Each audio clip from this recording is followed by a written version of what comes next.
The 3rd century of the Roman Empire was marked by a period of unprecedented upheaval, known to history as the crisis of the 3rd century. To understand the origins of this profound crisis, one must look to the decades preceding its onset, when the fragile balance of power within the mighty state began to shift irrevocably. At that time, the Senate in Rome, an ancient body of authority, nominally held the right to enthrone the emperor, but true power had already become firmly concentrated in the hands of the imperial army. The very concept of the emperor underwent a radical transformation.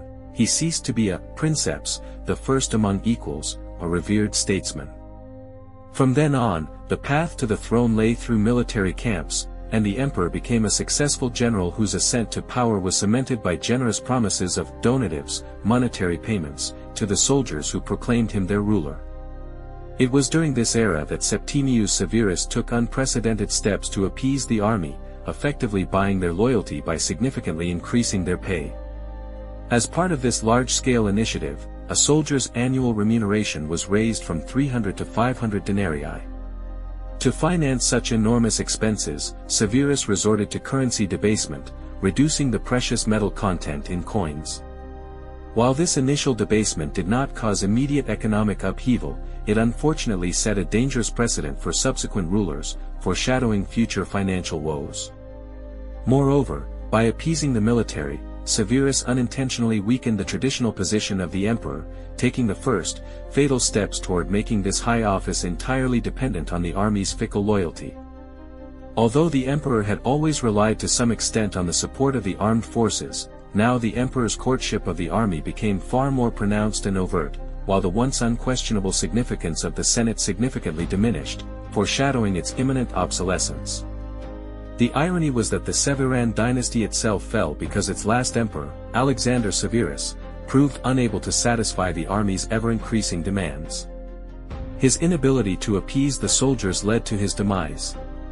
Enraged legionaries coldly murdered their ruler and elevated the military commander Maximinus Thrax, a man who rose from the ranks of common soldiers, to the throne. This dramatic coup marked an ominous beginning to a trend that would plague the empire for the next 5 decades. Dissatisfied soldiers continued to elevate one of their commanders to the imperial throne, promising them untold riches and boundless favors, plunging Rome into an abyss of endless civil wars and political instability. The situation was further complicated by the fact that during this period, the Roman Empire faced invasions of an unprecedented scale, demanding immediate and effective executive command in numerous border regions of the empire simultaneously. Consequently, military contingents often proclaimed their commanders as emperors, so they could dedicate themselves entirely to the defense of a specific imperial sector. This was one of the root causes for Gaul's subsequent secession from the empire. Furthermore, the external threats looming over the empire significantly surpassed in intensity those observed in preceding decades. On the eastern frontiers of the Roman dominion, the Sasanian Persian Empire, which succeeded the Parthian kingdom, proved to be a significantly more assertive and effective adversary for Rome. Meanwhile, the northern tribes inhabiting along the Danube and Rhine, by this period, already possessed centuries of experience interacting with Rome and had gradually evolved, adapting to Roman influence in various ways. Part of their evolution was a direct consequence of Roman initiatives and incentives. Roman diplomatic practice traditionally structured relationships with all bilateral partners as if they possessed institutional structures fully equivalent to Rome's own. Undoubtedly, prolonged contacts of this nature contributed to the institutional development of these peoples, bringing their structures into conformity with Roman expectations, if not to their complete assimilation. Less numerous tribes, long bordering Roman territories in Germania, began to consolidate, forming much more formidable federations, notably the Franks and Alemanni. Concurrently, the Goths reached the Danubian frontier, which ultimately became a serious and prolonged problem for Rome in that region. The unexpectedly resurgent Persian Empire invaded Roman lands as early as 230 CE, which was merely a harbinger of trials to come. Over the next 50 years, the Roman state had to face the bitter fruits of its past actions. Foreign troops ravaged its borders, boldly crossing the Rhine and Danube, passing unimpeded through the Hellespont, and devastating cities in Syria and the eastern provinces. The empire endured unprecedented, widespread pressure on numerous frontiers simultaneously. This series of prolonged attacks triggered a severe manpower crisis, the scale of which was also almost unprecedented. The situation, already complicated by the aftermath of the Antonine Plague, made effective countermeasures and subsequent recovery exceedingly difficult. The situation further deteriorated with the advent of the Cyprian Plague, which, unfortunately, claimed the lives of even prominent figures like Emperors Justinian and Claudius Gothicus. This multi-front crisis not only exposed but also significantly exacerbated existing military and political vulnerabilities within imperial governance structures. The Roman Empire, finding itself in a critical state, desperately needed effective military leadership capable of simultaneously coordinating actions on numerous fronts. This required, at a minimum, exceptional generals with broad command authority spanning multiple provinces, for a coordinated response across the entire length of the borders. However, the prevailing system, where every successful military commander automatically became a potential claimant to the imperial throne, generated apprehension. As a result, granting extensive command powers was viewed as a direct threat to the stability and interests of the empire itself. While such special powers had been granted in preceding decades, this occurred exclusively during the reigns of strong emperors and, typically, involved members of the imperial family or military commanders whose loyalty was beyond doubt. At the very beginning of this large-scale crisis, however, the empire catastrophically lacked a strong and decisive ruler. The last truly powerful emperor was Septimius Severus, who had reigned many decades prior, and, as noted, his policies had only exacerbated existing problems in their own way. Attempts to bring stability were made, but they proved futile, as the last two emperors of the Severan dynasty were merely young boys whose rule, it appears, was entirely influenced by their powerful mothers and grandmother. The unfolding military campaigns triggered a severe economic crisis. The Roman Empire operated a monetary system based on precious metals, where the nominal value of coins was determined by both their precious metal content and the official exchange rate set by the central government for bronze coins to silver, and silver to gold. However, increased payments to the army and the need to promise colossal donatives became a catalyst for further inflation. This, in turn, led to subsequent currency debasement, thereby initiating a destructive vicious cycle. Nevertheless, the situation was not always as bleak as it is sometimes portrayed. Debasement, it seems, did not always cause a strictly proportional increase in inflation, but this certainly did not mean an absence of serious problems.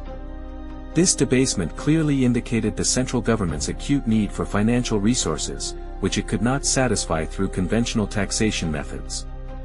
At the local level, the populace gradually lost trust in the currency in use, exacerbating overall instability. A natural consequence of increased military activity and the inability to maintain secure imperial borders was a reduction in internal trade. Concurrently, there was a significant increase in bandit and pirate activity, who actively profited from the general disorganization, only worsening the already difficult economic situation. Herodian, in his writings, conveys that the harsh and ruthless collection of taxes during the reign of Maximinus Thrax caused unprecedented grumbling among the populace and ultimately led to the widespread revolts of 238 CE. Amidst the Roman Empire's apparent inability to maintain its hegemony, many citizens began to question whether their traditional Roman gods had abandoned them. In this atmosphere of faith crisis, distrust naturally grew towards Jews and especially Christians, who steadfastly refused to offer sacrifices for the prosperity of the state, which was perceived as a challenge to established norms. In response, emperors issued edicts mandating that everyone offer sacrifices for the well-being of the state and the emperor. Those who refused to comply with these demands were thrown to the lions, and their property was immediately confiscated. The crisis that engulfed the Roman Empire comprised several interconnected and key aspects. These included the steady increase in military influence, profound difficulties in justifying the legitimacy and ideological underpinnings of imperial power, the catastrophic collapse of the established monetary system, pervasive religious and moral decline, and incessant invasions by foreign tribes, penetrating almost all border regions and even deep into the empire's heartland. An important factor was also the transformation of the political system from the sole rule of the emperor to the dominance of military despotism. The confluence of these phenomena triggered a noticeable deterioration in the quality of public services and led to widespread instability. While many of these factors did not originate directly during the crisis of the 3rd century, they seemingly reached their apex during this period, or their negative impact significantly intensified. Among the most significant and long-term consequences of the crisis of the 3rd century, 3 key aspects stand out. One was the severe disruption of the vast and complex internal trade network that enveloped the entire Roman Empire, as well as a noticeable decline in the political weight and influence of the Senate. Senators were thenceforth forbidden from governing provinces or commanding military units. The symbolic veneer of the old republic, which had endured for centuries, finally and irrevocably collapsed. The empire was now unequivocally ruled by a military despot, and the need to appease the Senate simply vanished, as the emperors themselves spent more and more time outside Rome, in the border regions. This logically leads to the third point: as the empire's rulers increasingly resided in border regions, the strategic and symbolic importance of the city of Rome itself steadily declined. The imperial court, as well as the entire governmental apparatus, now moved with the monarch to the regions where his personal presence was most needed. Despite the fact that this period could well have marked the premature and definitive demise of the Roman Empire, it instead proved to be a pivotal transitional era in the annals of Roman history. Historian Robert Latouche made a profound observation, noting, "After the reign of the Severans, we seem to enter a long tunnel, only to emerge at the beginning of the late empire under Diocletian, and when we re-emerge into the light, an unfamiliar country lies around us." To some extent, this statement is entirely true. The former classical world ceases to exist, and humanity finds itself in entirely unfamiliar territory, the era of late antiquity. The very tunnel Latouche refers to is none other than a period of acute scarcity of reliable historical sources upon which one could confidently rely. The Roman Empire during this time underwent colossal transformations and profound changes, yet detailed information about these large-scale processes remains extremely scarce and little known to researchers.